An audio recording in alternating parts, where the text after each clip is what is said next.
네, 우리 교회 다니다 온 용사들이 많이 있는 모양이에요. 성경책 넘어가는 소리가 예사롭지가 않아. 딱 소리만 들어도 교회 다니다 온 우리 용사들이 많구나라는 걸 제가 알 수 있습니다. 네, 앞에 화면에도 성경 본문이 나오니까는요.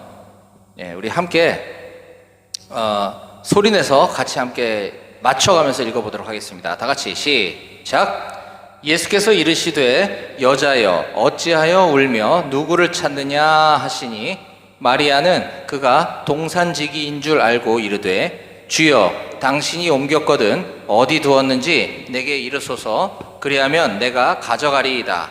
예수께서 마리아야 하시거늘 마리아가 돌이켜 히브리 말로 라보니 하니 이는 선생님이라는 말이라. 예수께서 이르시되 나를 붙들지 말라. 내가 아직 아버지께로 올라가지 아니하였노라. 너는 내 형제들에게 가서 이르되 내가 내 아버지 곧 너희 아버지 내 하나님 곧 너희 하나님께로 올라간다 하라 하시니 막달라 마리아가 가서 제자들에게 내가 주를 보았다 하고 또 주께서 자기에게 이렇게 말씀하셨다 이르니라. 이날 곧 안식 후 첫날 저녁 때에 제자들이 유대인들을 두려워하여 모인 곳의 문들을 닫았더니 예수께서 오사 가운데 서서 이르시되 너희에게 평강이 있을지어다. 이 말씀을 하시고 손과 옆구리를 보이시니 제자들이 주를 보고 기뻐하더라. 예수께서 또 이르시되 너희에게 평강이 있을지어다. 아버지께서 나를 보내신 것 같이 나도 너희를 보내노라. 이 말씀을 하시고 그들을 향하사 숨을 내쉬며 이르시되 성령을 받으라. 너희가 누구의 죄든지 사하면 사하여질 것이요 누구의 죄든지 그대로 두면 그대로 있으리라 하시니라. 아멘. 네, 아이고 뒤에를 내가 안 넘겼구나. 그래서 잘 따라 읽어줘서 고마워요. 네, 오늘 저는 예수님의 부활을 진정으로 믿으십니까? 라고 하는 제목의 말씀을 전하려고 합니다. 오늘 설교 제목 함께 읽어볼까요? 시작. 예수님의 부활을 진정으로 믿으십니까? 네, 여러분들 스스로에게 마음속으로 한번 질문해 보시기 바랍니다.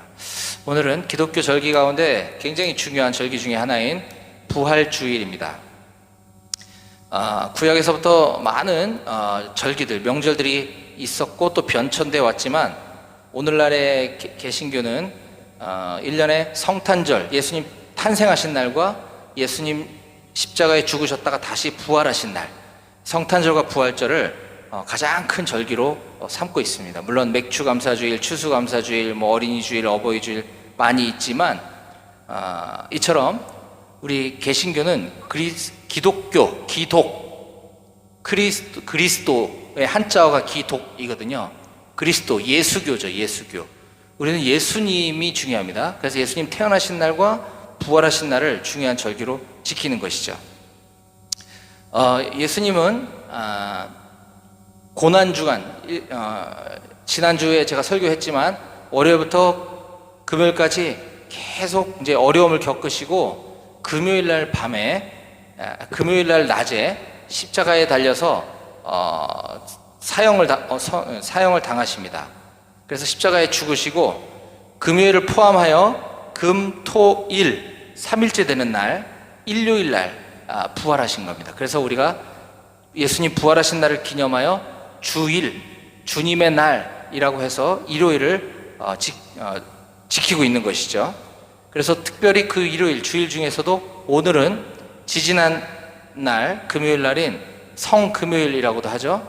예수님 금요일에 돌아가시고 오늘 주일 아침에 예수님 부활하신 날을 기념하는 부활주일인 것이죠. 자, 부활. 어떻게 사람이 죽었다가 다시 살아날 수 있느냐. 이게 참 놀라운 신비입니다. 그렇죠?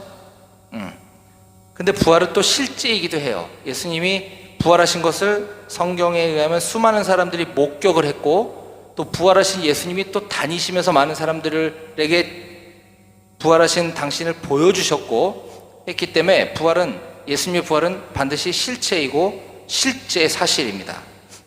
그런데 예수님 왜 부활하셨을까요? 굳이 나 이런 사람이야, 나는 죽었다가도 살아나는 사람이야, 뭐 이걸 보여주시려고 드러내시려고 하셨을까요? 그러진 않겠죠.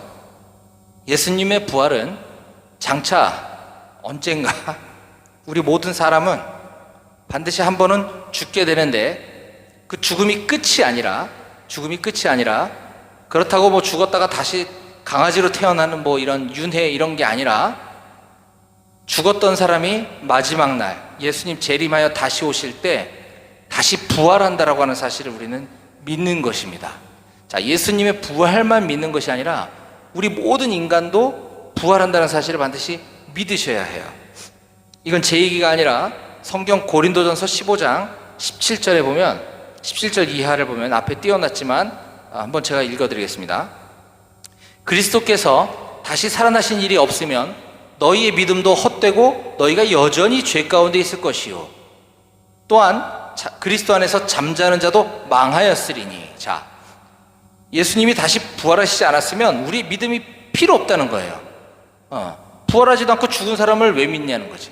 세상에 그런 사람 많아요. 석가모니도 있고 공자도 있고 마호메트도 있고 죽은 사람 많아요. 근데 다시 살아나신 분은 예수님밖에 없으시다.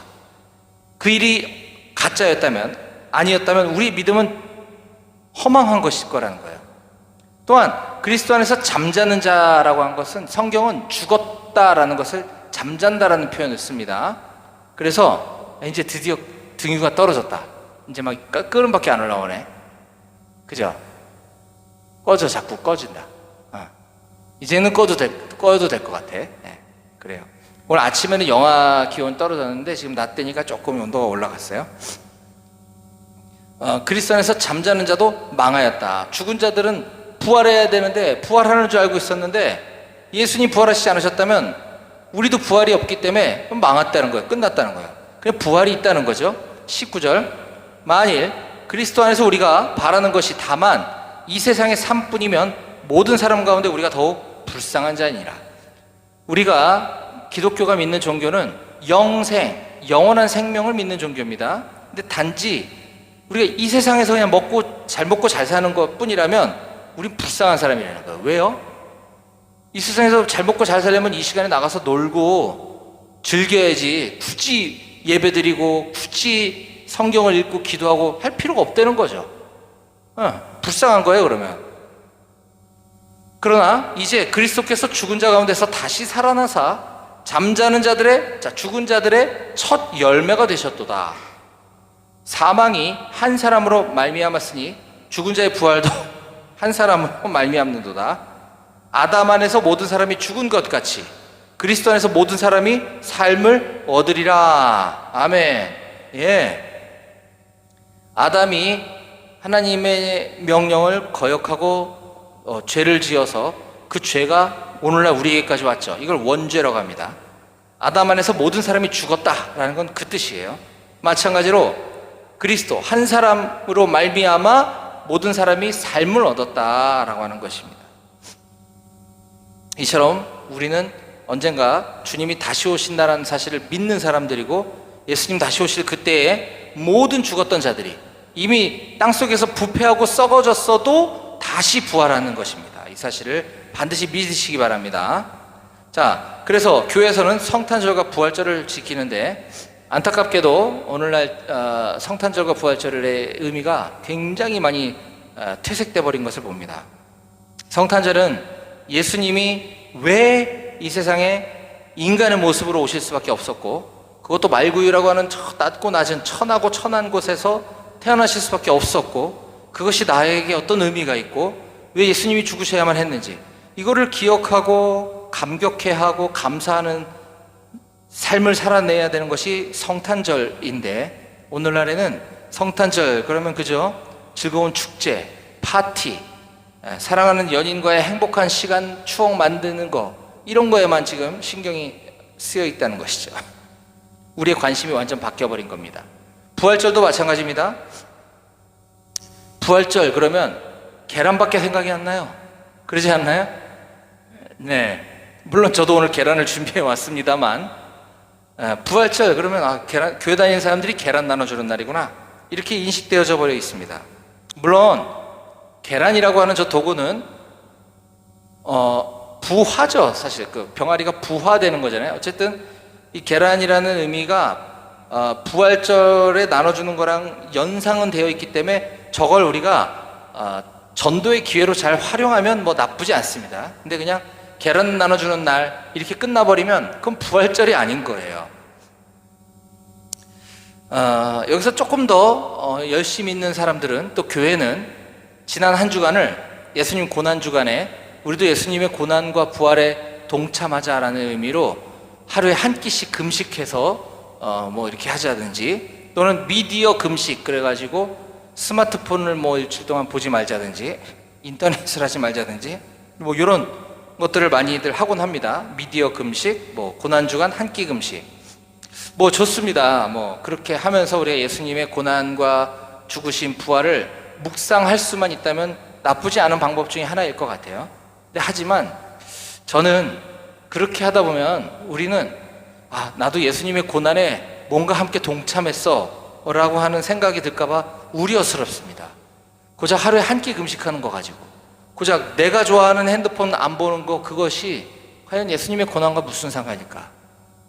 저는 자칫 잘못하면 본질을 호도해버릴 수 있다는 우려가 좀 있습니다. 그래서 저는 그런 거 반대하는 입장이고, 오히려 우린 고난주간과 또는 예수님 부활주간에 무엇을 해야 되느냐면 하나님의 말씀을 깊이 묵상하고, 여기서 예수님의 죽으심과 부활에 대한 말씀을 잘 읽고 묵상하면서 그 의미를 기억하는 것이 오히려 우리가 해야 될 마땅한 바가 아닌가 생각합니다. 오늘 사는 우리들에게 예수님의 부활을 우리가 알 수 있고 경험할 수 있는 유일한 방법은 성경 말씀뿐입니다. 우리 한 끼 금식한다고 그것이 깨달아지는 것도 아니고, 미디어 안 본다 그래서 그것이 느껴지는 것이 아닌 것처럼, 오직 성경 말씀을 통해서 예수님의 부활과 고난을 우리는 잘 기억하고 가슴에 새겨야 될 줄로 믿습니다. 자, 그런 의미에서 오늘 설교 말씀의 제목을 저는 아까도 얘기했지만, 예수님의 부활을 진정으로 믿으십니까? 라는 제목 앞에 나 자신을 직면해보고, 오늘 이 시간에 예수님의 부활을 경험한 사람들이 삶이 어떻게 바뀌었는지 살펴보고, 우리 자신도 오늘 이 시간에 이 자리에서 예수님의 부활을 경험하고 그것이 우리의 삶을 변화시키는 귀한 시간이 될 수 있기를 간절히 소망합니다. 자, 그러면 오늘 성경에 예수님의 부활을 경험한 사람들에 대해서 한번 좀 살펴볼 텐데요. 첫 번째 우리가 살펴볼 인물은 막달라 마리아입니다.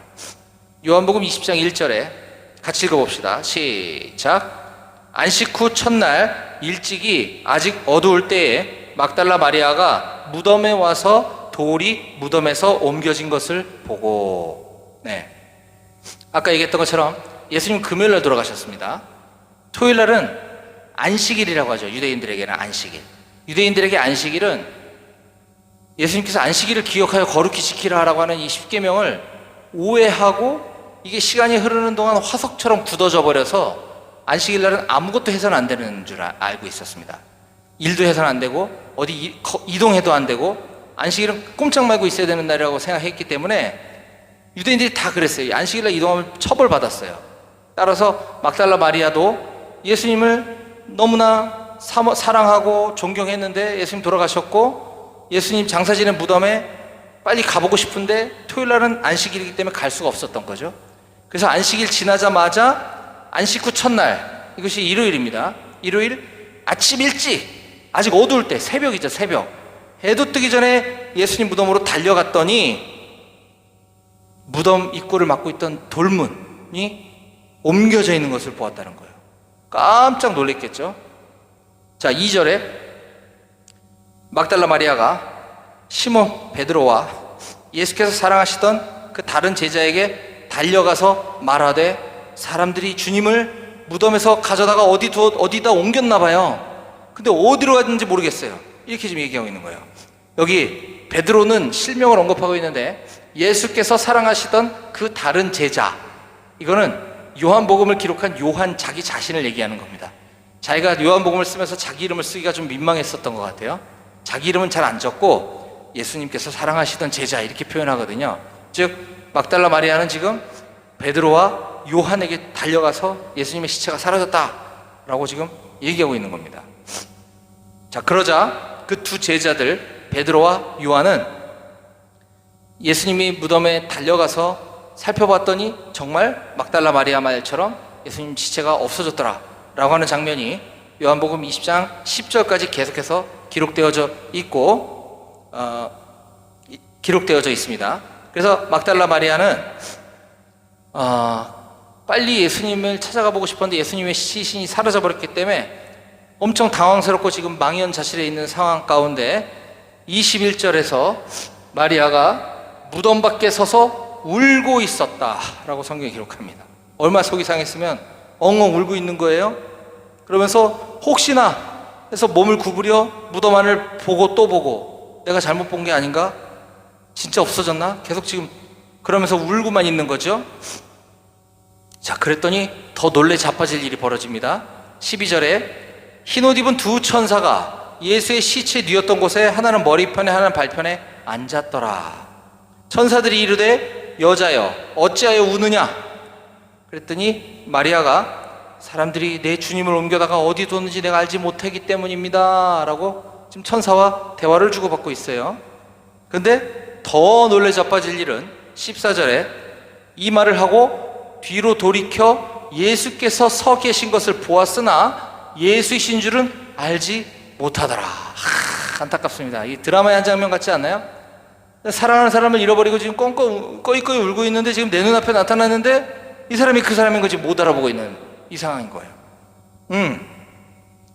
왜 못 알아봤을까? 상상도 못했겠죠. 예수님은 지금 저 세마포에 쌓여서 저기 누워져 있어야 되는데 갑자기 여기서 내 눈앞에 있어 그 예수님이라고 순간 그걸 매칭을 못 시킨 거예요 지금. 자, 그래서 15절에 이렇게 얘기합니다. 예수께서 이르시되 여자여 어찌하여 울며 누구를 찾느냐 하시니 마리아는 그가 동산지기인 줄 알고 그러니까 동산 지키는 사람인 줄 알고 이르되 주여, 여기서 주여는 주님, 예수님이 아니고 그냥 상대방을 높인 말입니다. 당신이 옮겼거든 어디 두었는지 나에게 좀 알려주세요. 그럼 제가 가져갈 테니까. 이렇게 얘기하자 16절에 예수께서 마리아야 하시거늘 마리아가 돌이켜 히브리 말로 라보니 라고 하니까 이것은 선생님이시군요 라는 말이라는 뜻입니다. 이제서 예수님이 내가 그토록 찾고 찾았던 예수님이라는 걸 깨닫는 놀라운 장면이죠. 예수님의 부활을 실제로 지금 목격한 첫 사람이 된 것입니다. 자, 그러자 예수님께서 17절에 이렇게 말씀하십니다. 예수께서 이르시되 나를 붙들지 마라, 날 붙잡지 말아라. 내가 아직 아버지께로 올라가지 아니하였노라. 너는 내 형제들에게 가서, 여기서 말한 내 형제란 예수님의 형제라기보다는 예수님의 제자, 예수님과 함께 생활했던 예수님 제자들에게로 가서 말해라. 내가 내 아버지 곧 너희 아버지, 내 하나님 곧 너희 하나님께로 올라갈 것이다 라고 말하라 라고 얘기하는 겁니다. 그러자 마리아는 즉시 예수님의 부탁대로 제자들에게 가서 이 사실을 알리게 된 거죠. 18절입니다. 막달라 마리아가 가서 제자들에게 내가 주를 보았다 하고 또 주께서 자기에게 이렇게 말씀하셨다라고 말했다라는 것입니다. 자, 막달라 마리아는 7 귀신 들렸던 사람입니다. 소위 귀신 들린 여자, 더 적나라하게 얘기하면 미친 여자였던 거죠. 원래 막달라 마리아, 예수님을 만나서 귀신이 다 나가고 정상적인 사람으로 변화되었습니다. 뿐만 아니라 예수님을 너무너무나 사모한 나머지 예수님 돌아가신 무덤에 제일 먼저 달려갔던 사람이 그 막달라 마리아였고, 예수님의 부활을 실제로 제일 먼저 목격한 사람이 막달라 마리아였어요. 그러자 이 마리아의 삶이 어떻게 바뀌었느냐 하면 바로 예수님의 부탁대로 예수님의 부활하심과 승천하실 것을 알리는 메신저 역할을 하게 되는 것이죠. 메신저, 예수님의 부활의 소식을 전하는 사람. 이걸 기억하시고요. 두 번째로 오늘 우리가 살펴볼 사람들은 예수님의 제자들입니다. 예수님의 부활을 목격한 두 번째 사람들이 예수님의 제자들인데요. 자, 예수님은 다른 사람도 아닌 자기 같은 민족의 손에 붙잡혀서, 종교 지도자들의 손에 붙잡혀서 정치적인 공작에 의해 사형을 선고받으신 겁니다. 이렇게 사형의 형장의 이슬로 사라져버린 예수님을 따르던, 그를 추종하던 제자들은 자기들도 어떻게 될지 모르는 불안한 상태에 있었던 거죠. 그렇지 않을까요? 예수님은 지금 혼자 나쁜 짓 하다가 사형당하신 게 아니라 정치적인 이유로 지금 사형을 당하신 거란 말이에요. 그러면 그 정치 지도자를 따르던 그 제자들도 위험하지 않겠습니까? 맞죠?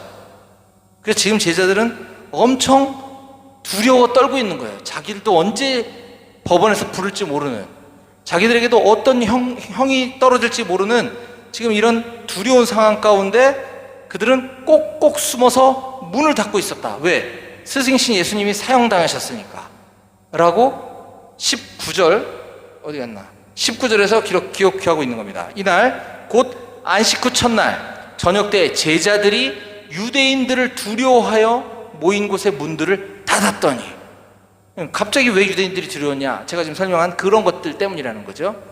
그랬더니 자, 문을 꼭꼭 닫고 숨어 있었던 거예요. 근데 예수께서 오셔서 가운데 딱 서서 이르시되 너에게 평강이 있을지어다. 놀래 자빠지는 줄 알았겠죠. 지금 언제 붙잡혀갈지 몰라서, 언제 법원에서 구속영장 날라올지 몰라서 지금 문 꼭꼭 닫고 지금 숨어 있는데 갑자기 예수님 여기 딱 나타나신 거예요. 지금 깜짝 놀랐겠죠. 그리고 예수님 이렇게 말씀하십니다. 20절, 이 말씀을 하시고 손과 옆구리를 보이시니 제자들이 주를 보고 기뻐하더라. 처음에는 아까 막달라 마리아처럼 깜짝 놀랐을 거예요. 누구시냐고 막 당황했을 거예요. 근데 예수님이 손과 옆구리를 보이셨대. 못 박힌 손, 창에, 군병들의 창에 찔린 옆구리를 보여주시니까 예수님이네 라고 믿었다는 거죠. 기뻐했다라는 겁니다. 그런데 여기서는 이렇게 짧게 해놨지만 이 똑같은 장면을 기록한 다른 저자인 마가는 마가복음 16장에서 이 부분을 조금 더 디테일하게 이렇게 풀어서 얘기하고 있습니다. 19절입니다. 아니 19절이 아니라 16장 14절입니다. 16장 9절부터 봅니다. 예수께서 안식 후 첫날 이른 아침에 살아나신 후 전에 7 귀신을 쫓아내어 주신 막달라 마리아에게 먼저 보이셨죠. 그렇죠? 마리아가 가서 예수와 함께 있던 사람들이 슬퍼하고 울고 있는 중에 이 일을 알렸죠. 그렇죠? 11절, 그들은 예수께서 살아나셨다는 것과 마리아에게 보이셨다는 것을 듣고도 믿지 아니하였다 라고 기록합니다. 막달라 마리아가 직접 보고 와서 얘기하는데 처음에는 안 믿었다는 거예요. 그렇기 때문에 예수님께서 친히 손과 옆구리 구멍난 자국을 보여주시면서 스스로, 예수님 스스로 증인이 되시자 그제서야 믿게 되었던 것이죠. 그런데 재미있는 게 아니라 좀 안타까운 것은 14절에 보니까 그 후에 11 제자가 음식 먹을 때에 예수께서 그들에게 나타나사, 부활하신 예수님이 지금 나타나신 거 11명 앞에, 아까는 베드로와 요한에게만 나타나셨고 이제 11명 제자 모두에게 밥 먹고 있을 때 딱 나타나셔서 그들이 믿음 없는 것과 마음이 완악한 것을 꾸짖으셨다. 이는 자기가 살아난 것을 본 자들의 말을 믿지 아니하였기 때문이다 라고 기록하고 있습니다. 여러분 어떠십니까? 이 모습이 우리 모습 아닐까요? 예수님 부활절은 매년 돌아옵니다. 내가 교회를 안 다니고 있을 때도 사람들이 계란 갖고 왔다 갔다 하고 계란 나한테 주고 막 이러면 부활절이라는 거 다 들었어요. 우리는 예수님 부활하셨다는 얘기를 수도 없이 듣고 자랐던 거죠. 또 교회 믿고 나서, 교회를 다니고 나서는 설교 시간에도 매년 듣습니다. 예수님 부활했다는 사실을. 자, 예수님이 부활하셨다라고 하는 사실은 다시 죽었다는 얘기가 없죠. 그 소식이 없죠. 그러면 예수님 지금 살아계시다는 얘기입니다. 아멘. 그렇죠? 예수님은 죽었다가 부활하셨어요. 그리고 나서 나중에 다시 죽었대더라는 소식이 없단 말입니다. 그럼 예수님 지금도 살아계신 거거든요.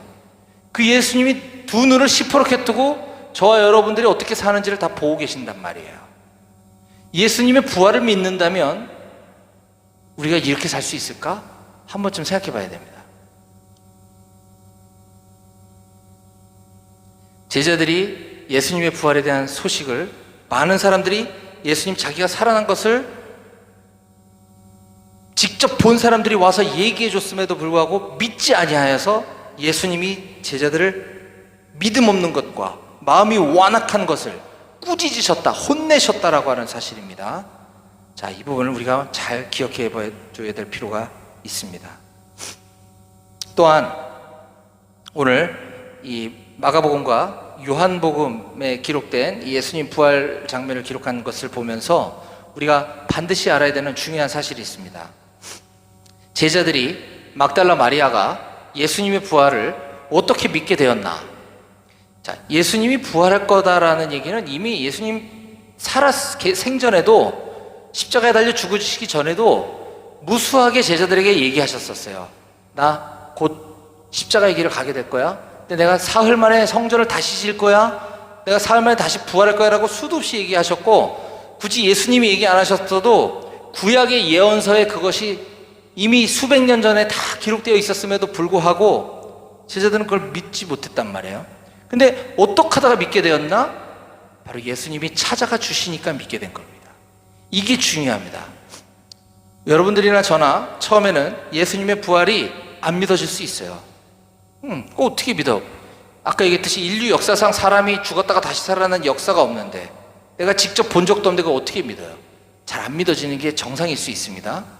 하지만 우리가 예수님의 부활의 소식을 믿으려고 한다면 예수님이 우리들에게, 여러분들에게 찾아와 주셔야 돼요.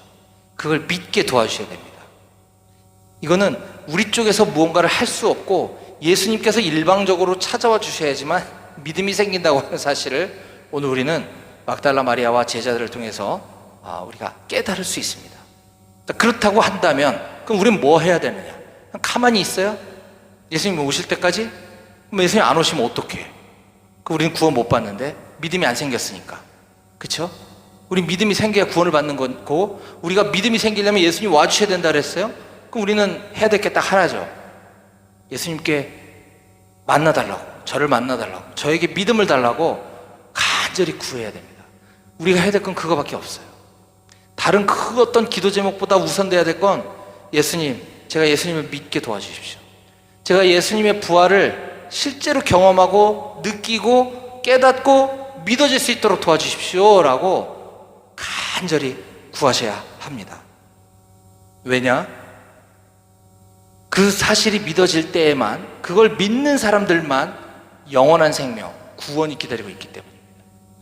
예수님 여러분들을 찾아와 주셔서 그걸 믿어지게 도와주시지 않으시면 우리는 구원 못 받아요. 목사님 저 믿는데요? 교회 왔는데요? 교회 온 거랑 믿는 거랑은 같을 수도 있고 다를 수도 있습니다. 정말 믿음이 필요합니다. 그러려면 예수님이 여러분들 만나 주셔야 해요. 그래서 그걸 기도하시기 바랍니다. 예수님은 다른 어떤 기도 제목보다 우리가 믿음을 요구하고 예수님 자체를, 하나님 자체를 구하는 그 기도에 예수님 가장 기뻐하세요. 그 기도 제목은 무조건 들어주십니다. 제가 보증 사람은 보증 쓸게요. 믿음을 구하는 기도, 예수님을 구하는 기도는 반드시 들어주십니다. 성경 누가복음 11장에 보면 이런 말씀이 있어요. 내가 너에게 이르노니 구하라 그러면 너에게 주실 것이요, 찾으라 그러면 찾아낼 것이요, 문을 두드리라 그러면 너에게 열릴 것이니 구하는 이마다 받을 것이요, 찾는 이는 찾아낼 것이요, 두드리는 이에게는 열릴 것이니라. 우린 여기까지 좋아합니다. 그렇죠? 오케이, 내 필요한 거 다 구하면 다 주신다 그랬어, 분명히. 그런데 뒤에가 더 중요해요. 너희 중에 아비된 자가 누가 아들이 생선을 달라는데 생선 대신 뱀을 주는 사람이 어디 있겠느냐? 알을 달라고 하는데 아들이 전갈, 뱀 같은 거 있죠? 독 있는 전갈을 주는 사람, 아비가 어디 있겠느냐? 너희가 악할지라도, 너희가 악한 놈이라 하더라도 좋은 것을 자식에게 줄 줄 알거든 하물며 너희 하늘 아버지께서 구하는 자에게 성령을 주시지 않겠느냐? 내가 돈 달라 그랬는데 성령 주시지 않겠냐? 말이 안 맞잖아요. 성령 하나님, 성령님 예수님 하나님 같은 분이에요. 성령 하나님을 구하는 자에게 성령을 주시지 않겠느냐? 반드시 주겠다고 하는 약속입니다. 그러니 우리가 해야 될 것은 구하고 찾고 두드리는 것입니다. 하나님께 무엇을? 성령님을, 예수님을 믿게 해달라고. 반대로 지금 나는 믿는데요, 목사님. 왜 이렇게 흥분해서 얘기하고 계세요? 진짜 믿어요, 저. 오케이. 이 자리에 예수님의 부활하심과 지금도 살아계심을 분명 믿고 있는 청년들이 있을 겁니다. 그분들은 예수님께서 부탁하신 것을 반드시 준행하셔야 됩니다. 뭐냐? 예수님 오늘 본문 요한복음 20장 22절에 이 말씀을 하시고 그들을 향하여 숨을 내쉬며 이르되 성령을 받으라 라고 말씀하셨습니다. 왜냐하면요, 예수님은 지금 이 시점 이후에 며칠 지나서 하늘로 올라가셔요. 승천하셔요. 그래서 이제 예수님 더 이상 우리 눈에 보이지 않으시기 때문에 영이신 하나님을 하고 성령을 받아라 라고 성령을 보내주시고 하늘로 올라가신 겁니다. 그래서 인간의 모습으로 오신 하나님은 예수님이고 영으로 오신 하나님은 성령님이신데 성령을 받으라 했으니까 제자들은 성령을 받았어요. 오늘날도 마찬가지예요. 예수님을 구주로 고백하는 우리 모두는 성령님을 이미 받았습니다. 그렇게 우리 마음 가운데 성령님이 계시다고 한다면 그 성령님이, 그 예수님이 우리에게 하시는 음성에 순종해야 할 것입니다. 오늘 본문 21절에 예수께서 또 이르시되 너에게 평강이 있을지어다. 왜 자꾸 평강 얘기하냐면 아까 얘기했듯이 제자들은 지금 두려워요. 언제 붙잡혀서 예수님처럼 그 꼴 당할지 모르기 때문에 두려워하지 마. 평안해. 오늘 우리 미래가 어떻게 될지, 내가 저녁 이후에 어떤 삶을 살게 될지, 과연 좋은 직장 들어갈 수 있을지 불안한 우리들에게도 예수님 동일하게 이렇게 말씀하고 계십니다. 너에게 평강이 있을지어다. 그보다 더 중요한 것은 아버지께서 나를 보내신 것 같이 나도 너희를 보내노라. 어디로요? 세상으로. 예수를 모르는 사람에게로. 예수님이 여러분들에게 나도 너희를 보내노라. 가서 나의 부활의 소식을 막달라 마리아처럼 제자들처럼 전해다오 라고 얘기하시는 주님의 음성에 아멘으로 순종하는 우리 모두가 다 되실 수 있기를 주님의 이름으로 간절히 축원합니다. 아멘. 기도하시겠습니다.